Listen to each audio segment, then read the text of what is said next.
Hi guys, welcome back to Veshi teaching classes. तो आज के सेशन में हम करेंगे प्रीवियस ईयर्स के क्वेश्चंस जो कि आपके डीएलएड के काफ़ी अच्छे क्वेश्चंस हैं। तो इनको एक बार जरूर देख लीजिए, क्योंकि अगर आपने इनको नहीं देखा है तो कुछ ना कुछ आपने मिस किया है। ठीक है, तो ये मिस मत कीजिए। और सारे क्वेश्चन हम जितने हैं यहाँ पे आज की क्लास में 25 क्वेश्चन करेंगे। ठीक है, तो देखिए सबसे पहला क्वेश्चन क्या है आपका।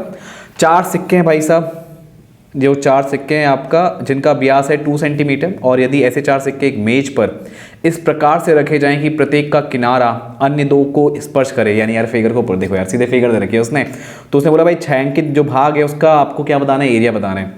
तो देखो दो, इसका क्या है 2 सेंटीमीटर व्यास है, तो भाई 1 सेंटीमीटर रेडियस होगा, तो ये भी 1 सेंटीमीटर।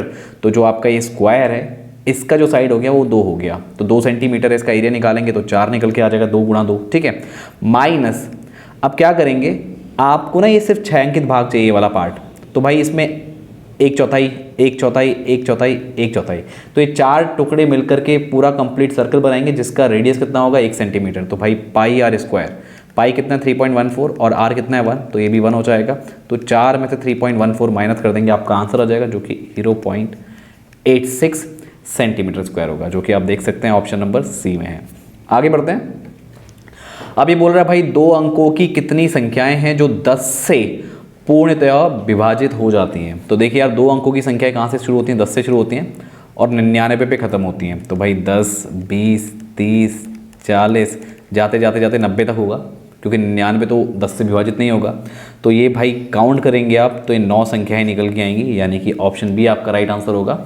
और मान लीजिए अगर ऐसा कोई और क्वेश्चन आ जाता तो इसके लिए एक फॉर्मूला भी है एपी का, राइट, अर्थमेटिक प्रोग्रेशन का, जिसमें ये फॉर्मूला होता है an बराबर a plus n minus 1 into D. इसमें लगाने की कोई ज़रूरत नहीं है, लेकिन ऐसा कोई क्वेश्चन आता है तो वहाँ आपको इसकी ज़रूरत पड़ सकती है। तो यहाँ पे जो an है वो अंतिम पद होता है, वो अंतिम पद आपका 90 है, a प्रथम पद होता है जो कि 10 है, n minus 1 into D, D आपका कॉमन डिफरेंस है। ठीक है, तो ये आप रखेंगे कितना, 10 का डिफरेंस देख सकते हैं आप, 10, 20, 30, 40। तो ये 90 में से 10 गया यानी 80 बचा, और यहाँ आपका n माइनस 1 इंटू 10 आ गया। ठीक है, फिर 10 से डिवाइड करेंगे, मतलब 80 में 10 से डिवाइड लगाएंगे तो 8 आएगा। तो अब ये 8 बराबर हो गया n माइनस 1, तो n का मान 9 निकल के आ गया, और यहाँ पे आपने पहले ही आंसर दे दिया है। ठीक है, अगर इस तरह के क्वेश्चन आते हैं तो आप ये वाला फॉर्मूला वहाँ पे यूज़ करके अपना आंसर निकाल सकते हैं। अगला सवाल है भाई साहब कि जो आपका ये षटभुज है उसकी परिधि 120 सेंटीमीटर है। तो यहाँ पे परिधि में आप देख सकते हैं कि 6 भुजाएं हैं, तो 120 को 6 से भाग करेंगे तो एक भुजा की जो लेंथ है वो 20 सेंटीमीटर निकल के आएगी। तो इसमें 3 है, देखो 1, 2, 3, तो 6 3 18। लेकिन भाई साहब यहाँ पे सिर्फ एक ही है, अगर हम इनको अलग अलग करेंगे तो 2 लेते हैं, बट यहाँ पे ये 2 को आप एक ही बार काउंट करेंगे तो आपको 18 में से ना 2 माइनस करना पड़ेगा, तो 16 निकल के आएगा। अगर ये तीनों अलग अलग होते ना तो आप 18 लेते, लेकिन ये तीनों अलग अलग नहीं है, ये चिपके हुए हैं। तो ये आप जब इस वाले को काउंट करेंगे तो इसमें भी आएगी, ये इस वाले को काउंट करेंगे तो इसमें भी आएगी, राइट। अब मैं इस वाले की बात करूं तो ये इस वाली में भी आएगी और ये इस वाली में भी आएगी। तो ये आपका कितना आ गया, 16 आपकी यहाँ पे साइड हो गई। ठीक है, तो इसमें 16 साइड आई हैं, तो 16 को भाई एक साइड की वैल्यू 20 है, तो 16 को 20 से मल्टीप्लाई कर दो तो 320 सेंटीमीटर आपका आंसर निकल के आएगा। ओके, जो कि आप ऑप्शन बी में देख सकते हैं। आगे बढ़ते हैं। अब ये भाई यदि 42, 165 ये रेशियो आपको दिया है, और ये किसके इक्वल है m/330, तो m/2 + 6 ओवर m/3 - 4 का मान आपको निकालना है इनके रेशियो का। तो भाई 42/165 और ये m/330, तो अगर इसको 5 से डिवाइड करें, मतलब 5 गुणा 5 × 15, 5 × 15, अच्छा चलो डिवाइड भी करो, सीधे से काट दो, 10 बार काटा, 5 दूनी 10 ये आ गया, तो m का मान निकल के आ गया 42 का डबल यानी 84। तो भाई इसको निकालना है तो ये होगा 84 का आधा 42 + 6 बट्टे 84/3 करेंगे तो 3 दूना 6 और 3 अट्ठे 24 -4, तो 42 6 48 बट्टे में आ जाएगा 24, 24 दूना 48, यानी ऑप्शन ए आपका राइट आंसर आ जाएगा। आगे बढ़ते हैं। एक आयताकार प्रांगण जिसकी लंबाई है 1024 सेंटीमीटर और चौड़ाई है 240 सेंटीमीटर को समान आकार के वर्गाकार टाइल से पक्का किया जाना है, तो प्रत्येक टाइल की भुजा की अधिकतम लंबाई होगी, अरे एचसीएफ निकाल दो यार इसका, सिंपल। तो ये कितना आएगा, 1024 है, और सॉरी माफ़ करना ये 240 है। हालांकि इसके बहुत तरीके हैं, चलो आप इससे ही निकाल लो, 240 से भाग दे दो, तो करीबन 4 बार आप दोगे तो 0, 4 चक्को 16, 4 दूनी 8 और 1 9, माइनस करोगे 4, 12 में 6 गया 6, 10 में 1 गया 1, सॉरी माफ़ करना ये हासिल आप ले चुके हो तो ये नहीं आएगा। तो भाई 64 बाहर रहेगा, 240 अंदर, तो ये करीबन जाएगा 6×3 = 18, 6×4 = 24, 3 बार जाएगा।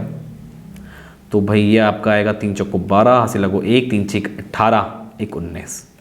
तो भाई 10 में 2 गया 8, और ये आपका आया कितना, 14 में से 9, सॉरी ये आपका 13 में से 9 गया 4, यहाँ 1 से 1 गया 0।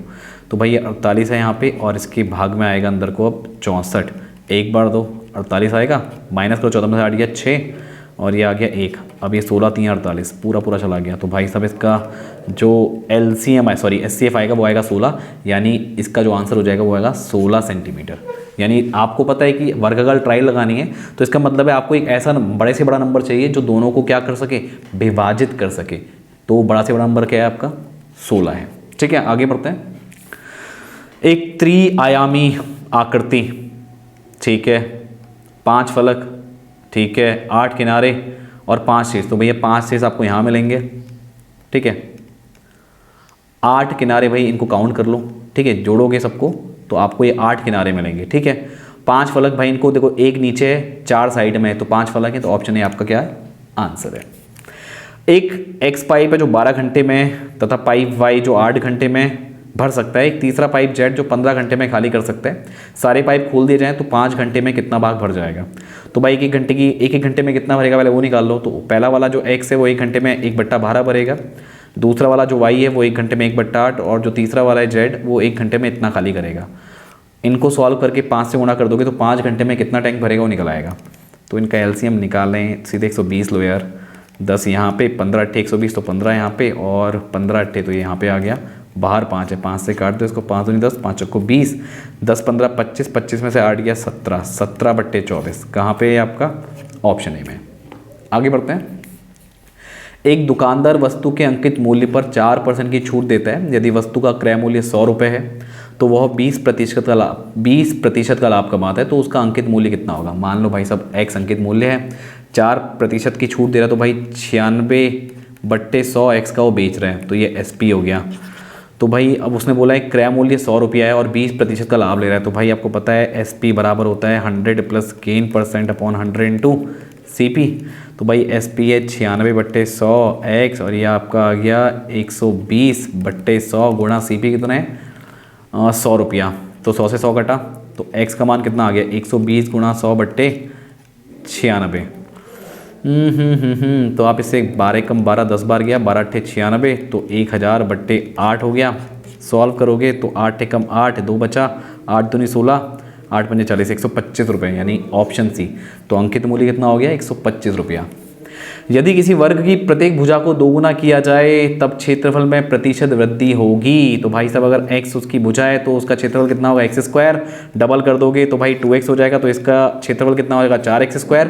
तो भाई चेंज कितने का आ रहा है, चेंज आ रहा है आपका 3x² का। तो चेंज को ओरिजिनल वाले एरिया से भाग कर दो, ठीक है, गुणा 100 कर दो, आपका आंसर। तो भाई कितना आ गया 300%। आगे बढ़ते हैं, अगला सवाल। प्रथम 25 धनात्मक पूर्णांकों का औसत, चाहे 25 धनात्मक पूर्णांक बोले तो भाई 1 से शुरू होंगे, या मैं बोलूँ 25 नेचुरल नंबर यानी 25 प्राकृतिक संख्याओं का एवरेज, तो भी भाई यही करने वाला हूँ मैं। तो भाई फॉर्मूला क्या हो गया n+1/2, यानी कि 25 और 1 26/2 करोगे 13 आपका आंसर, यानी ऑप्शन बी इज करेक्ट। आगे बढ़ते हैं। एक पिता अपने पुत्र के 2 गुनी उम्र का है, मान लेते हैं बेटा x साल का है, तो बाप डबल 2x हो गया। इनकी वर्तमान आयु ले रहा हूँ मैं, ठीक है। 20 साल पहले, तो भाई 20 साल पहले बाप इतने का होगा और बेटा इतने का होगा। तो भाई 20 साल पहले वो अपने पुत्र का 12 गुना था, तो ठीक है भाई इसको 12 टाइम्स ले लो। तो 2x - 20 बराबर 12x - 240। तो भाई इसको इधर फेंक दो और इसको इधर फेंक दो, तो 240 में 20 किया तो 220, और ये आ गया 12x - 2x यानी कि 10x। तो x का मान आ गया 22। तो बेटा 22 साल का, तो बाप कितने साल का होगा 44 साल का होगा, ठीक है। नेगेटिव मत लेके आना, एक क्वेश्चन है उसके अकॉर्डिंग मैं चल रहा हूँ, मैं किसी को कुछ कहना नहीं चाह रहा हूँ, ठीक है, ऐसा मत लेके चलना। तो ऑप्शन डी आपका क्या हो जाएगा, राइट आंसर हो जाएगा, यानी पिताजी जो हैं वो 44 साल के हैं और बेटा 22 साल का है, ठीक है। अगला UN = 1/n - 1/n+1 है, और आपको U1 U2 U3 U4 U5 इन सबका सम निकालना है। तो एक काम करो भाई, फॉर्मूला आपको दिया ही है, उसमें एक बार 1 डालो, 2 डालो, 3 4 5 तक डालो और जोड़ दो। तो अगर 1 डालूंगा मैं तो 1/1 - 1/2, अगर 2 डालूंगा तो 1/2 माइनस 1/3, अगर 3 डालूंगा तो 1/3 माइनस 1/4, 4 डालूंगा तो 1/4 माइनस 1/5 और 5 डालूंगा तो 1/5 माइनस 1/6। तो भाई साहब ये पूरा कट रहा है। कैसे कट रहा है बताता हूँ। Plus minus minus plus minus plus, sorry minus plus है, माइनस प्लस और माइनस प्लस, ठीक है, सब कट रहा है। तो 1 माइनस 1/6 बचा, सॉल्व करेंगे तो 6 माइनस 1/6 यानी 5/6, यानी ऑप्शन डी इज करेक्ट। आगे बढ़ते हैं। दो संख्याओं का अनुपात 4:7 है, तो प्रत्येक संख्या में 10 घटाने पर उसका अनुपात 1:2 हो जाता है। तो ठीक है भाई, 4x और 7x संख्याएं हो गई, तो 4x में से 10 गया और 7x में से 10 गया, तो भाई 1/2 क्रॉस मल्टीप्लाई कर लो तो 8x माइनस 20 बराबर 7x माइनस 10। तो भाई ये इधर आ जाएगा, ये इधर चला जाएगा, तो x बराबर 10 आ जाएगा। तो भाई सबसे बड़ी संख्या पूछ रहा है, तो भाई एक तो हो गई 40 और 10 को यहाँ पे गुणा करेंगे 70, तो सबसे बड़ी होगी कितनी होगी, 70 होगी। आगे बढ़ते हैं। एक वृत्त की परिधि 22 सेंटीमीटर भुजा के वर्ग के परिमाप के बराबर है, यानी 4 गुणा 22, वर्ग का परिमाप यही होगा, और एक इसके इक्वल है 2πr, यानी 2 गुणा 22/7 और r आप निकाल लो यहाँ से, 22 से 22 कटा, 2 दूना 4, तो r आ गया 14 सेंटीमीटर। अब भाई वृत्त का क्षेत्रफल बताना है, तो पाई r स्क्वायर, पाई सब में पाई है, तो भाई पाई को सॉल्व मत करना, 14 गुणा 14 कर दो, तो 196 पाई आ गया, ठीक है। तो ऑप्शन डी इज करेक्ट। आगे बढ़ते हैं। निम्न में से खुला वक्र है, अरे भाई बच्चा बच्चा जानता है, ऑप्शन सी। आगे बढ़ते हैं। a/b इज इक्वल्स टू 1/2, तो भाई इसका मान निकालो, तो क्रॉस मल्टीप्लाई करोगे तो a 2a बराबर b निकल के आएगा, ठीक है। तो भाई यहाँ पे डाल दो, a प्लस b की जगह 2a और a माइनस b की जगह 2a, तो 3a ओवर माइनस a से a कटा तो -3 बचा आपका, यानी ऑप्शन ए। आगे बढ़ते हैं। यदि चतुर्भुज के अंतःकोणों का अनुपात 3:4:5:6 हो तो चतुर्भुज के कोणों का मान है, तो भाई सबको जोड़ दो, तब 3x है, 4x है, 5x है, 6x है, 4 3 7 7 5 12 12 6 18, तो 18x बराबर, फिर चतुर्भुज के सभी अंतःकोणों का योगफल कितना होता है 360, तो भाई 18 दूनी 36, तो x का मान आ गया 20। भाई सभी को x से गुणा कर दो, आंसर आ गया 20 3 60, 20 छक्को 80, 20 पंजे 100 और 20 छिक्का 120। तो 60 80 100 120 कहाँ है, ऑप्शन सी में है। आगे बढ़ते हैं। इसका मान निकालना भाई साहब, देखो इसका एक लंबा तरीका है, वो ये है, पहले तो इसको मान लो, ठीक है, लंबा तरीका बताता हूँ पहले, फिर बाद में शॉर्टकट भी बताऊँगा, ठीक है। ऐसे जा रहा है, तो भाई दोनों तरफ स्क्वायर कर दो, तो x square is equal to कितना रहेगा, यहाँ से स्क्वायर हटेगा सिर्फ यहाँ से रूट हटेगा सिर्फ ये वाला, बाकी सबके ऊपर रूट रहेगा, ठीक है। ये फिर से वही बन गया, क्या बन गया, ये फिर से एक्स बन गया, तो x square is equal to 6 + x, तो यहाँ से x square minus x minus 6 is equal to 0। अब भाई इसको फैक्टराइज करके सॉल्व करोगे तो एक वैल्यू 3 निकल के आएगी और एक शायद -2 निकल के आएगी, 3 या -2 इसमें आप सॉल्व कर लेना, ठीक है। तो इसमें नेगेटिव तो पॉसिबल नहीं है, नेगेटिव पॉसिबल क्यों नहीं है, क्योंकि भाई सारा देखो पूरा सब कुछ पॉजिटिव है, यहाँ पे कहीं कोई नेगेटिव का कोई मतलब ही नहीं है। तो इसको सॉल्व करोगे तो कोई पॉजिटिव वैल्यू आनी चाहिए, तो कोई पॉजिटिव वैल्यू आनी चाहिए, तो वही क्या होगी, 3 होगी, ठीक है। और शॉर्टकट ये है भाई साहब कि आपका ये सेम नंबर है, इसको आप ऐसे तोड़ो, 2 कॉन्जिक्यूटिव नंबर में तोड़ो। कॉन्जिक्यूटिव नंबर मतलब जो एक के बाद एक आते हैं, जैसे 2 × 3, 2 के बाद 3 ही आते हैं, तो 2 × 3 कितना आ गया, 6 आ गया। तो इसमें जो बड़ी वैल्यू होती है ना वही आंसर होता है, तो 3 आपका आंसर होगा, ऑप्शन बी इज करेक्ट। अब चॉइस आपकी, आप कैसे करते हो, ठीक है। वो आप छोटी से छोटी संख्या बताइए जिसमें 24, जैसे 24, 30 और 54 से विभाजित करने पर प्रत्येक दशा में 5 प्राप्त हो शेषफल, ठीक है। तो भाई 24, 30 और 54 का निकाल दो LCM, तो 12 15 27, 6 15, ये 27 ऐसी रहेगा, तो 3 15 27, 3 से 2 1 5 9, फिर 3 3 5, ठीक है। तब जाके आपका लास्ट में 1 1 1 आएगा।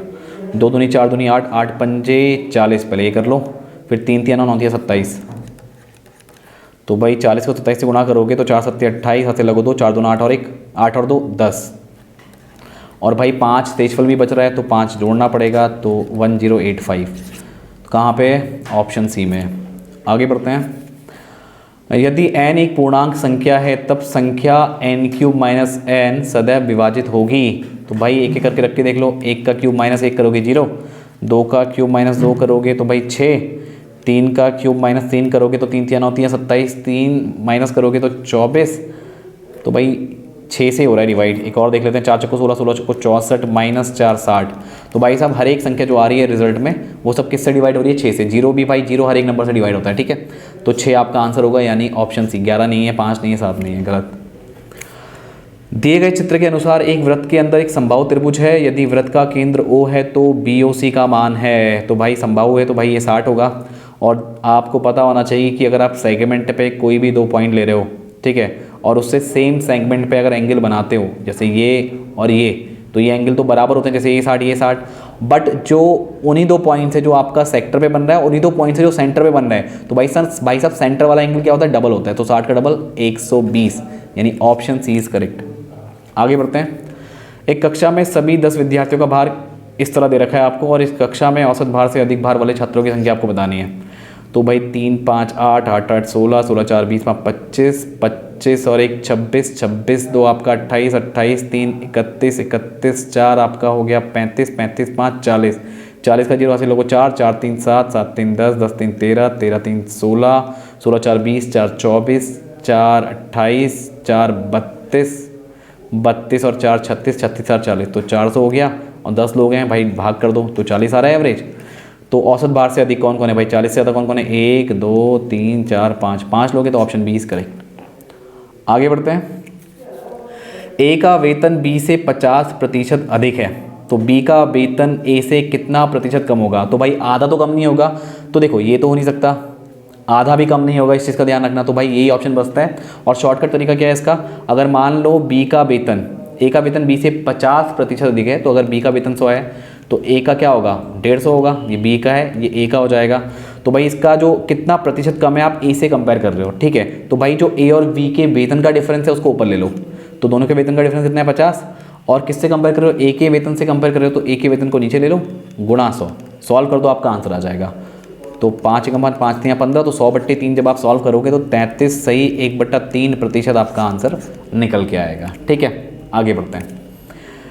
एक आदमी एक पुराना मोबाइल फ़ोन 4000 में ख़रीदता है, फिर उसे उस पर 2000 खर्च करता है और उसे 7500 में बेच देता है। तो उसका लाभ प्रतिशत आपको बताना है। तो 4 2 6, 6000 का उसको पड़ गया, 7500 में बिका, तो भाई प्रॉफिट कितने का आया? 1500 रुपये का। और प्रॉफिट परसेंटेज क्या होता है? प्रॉफिट बट्टे CP × 100। तो भाई 1500 का प्रॉफिट और 6000 रुपया लगाया उसने और गुणा 100 हो गया। 2 जीरो से 2 जीरो कट गए, 1 जीरो से यहाँ पे ही कट गया। तो भाई 3 पंजे 15, 3 दूना 6, 2 पंजे 10, तो 5 पंजे 25, 25% का उसको क्या होगा? लाभ होगा।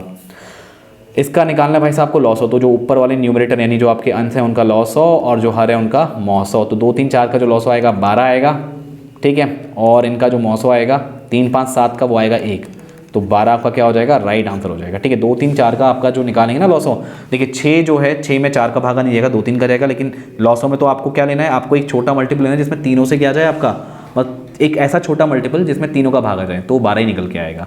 और 3 5 7 में कुछ भी कॉमन नहीं है, तो जब कुछ भी कॉमन नहीं होता तो 1 कॉमन होता है। तो 12/1 यानी 12 आपका आंसर है। अभी आपका आखिरी सवाल है। A* B का मतलब है A + B का होल स्क्वायर। तो 3 स्टार 7 का मतलब कितना होगा? 3 + 7 का होल स्क्वायर, यानी 10 का स्क्वायर, यानी कि 100। तो ये आपका ऑप्शन डी क्या हो जाएगा? करेक्ट हो जाएगा। तो आई होप गाइस ये सारे क्वेश्चन आपको समझ में आ गए होंगे, ठीक है। तो आप एक बार प्रीवियस इसके पेपर को जरूर देख लें और देख लें किस टाइप के क्वेश्चंस आपसे पूछे जा रहे हैं, और उससे बेहतर अपनी तैयारी करें। मेरे हिसाब से पेपर इतना टफ नहीं था, पेपर बहुत ही आसान था। अगर आपकी तैयारी अच्छी होगी तो ये पेपर आपके लिए बिल्कुल हलवा है, ठीक है। तो आज के सेशन को यहीं पे एंड करते हैं, मिलते हैं नेक्स्ट सेशन में। तो आज के सेशन में इतना ही, थैंक यू।